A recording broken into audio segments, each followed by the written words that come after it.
இன்னைக்கு அன்னை சமையல்ல மீல் மேக்கர் பிரிஞ்சி எப்படி செய்யலான்றத பார்க்கலாங்க. இப்போ முதல்ல சுடு தண்ணியில் மீல் மேக்கரை சேர்த்துக்கலாங்க. ஒரு பேக்கெட் மீல் மேக்கர் எடுத்திருக்கேங்க. இதில் பார்த்தீங்கன்னா 40 கிராம் இருக்குது. இப்போ இது 10 நிமிஷம் நம்ம அப்படியே வச்சிடலாம்.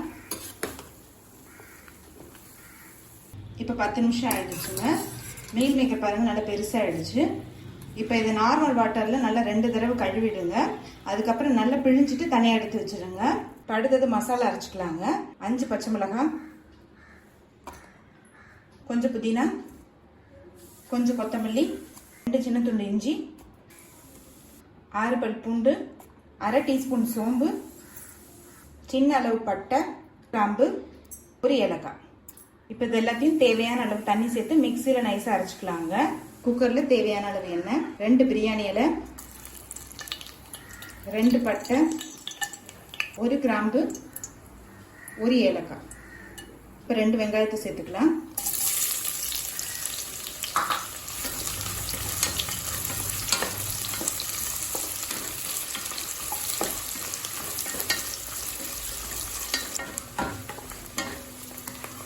அடுத்தது 2 தக்காளி, தேவையான அளவு உப்பு,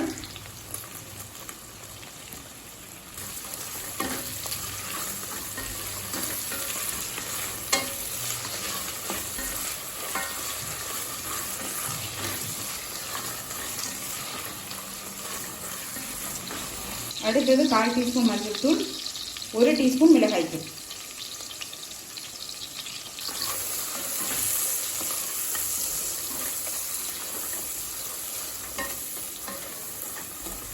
மிளகாத்தூள் வாசனை போக 1 நிமிஷம் வரைக்கும் வதக்கிக்கலாங்க.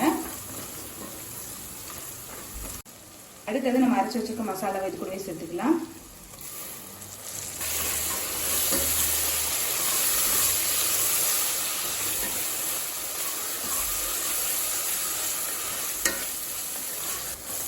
மசாலா சேர்த்துட்டு நல்லா வதக்கியாச்சுங்க.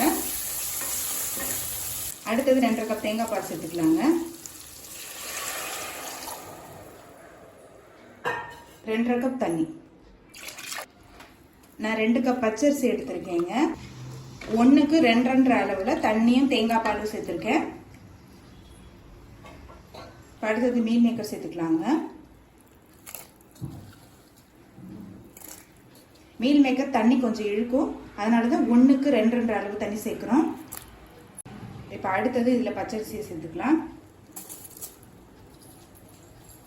நான் பச்சரிசியில் பண்ணுறேங்க. நீங்கள் விருப்பப்பட்டீங்கன்னா பாஸ்மதி அரிசியில் கூட பண்ணலாம்.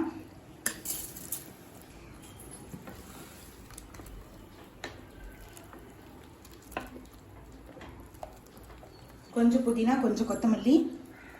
இப்போ மூடி போட்டு குக்கர்லேருந்து 3 விசில் வந்தோன்னே இறக்கி வச்சிடலாம்.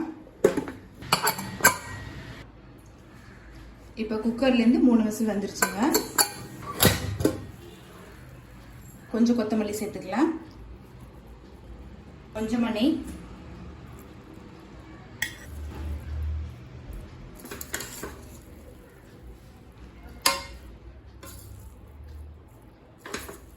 அரிசியோட அந்த மாதிரி மெதுவாக கிளறிக்கோங்க.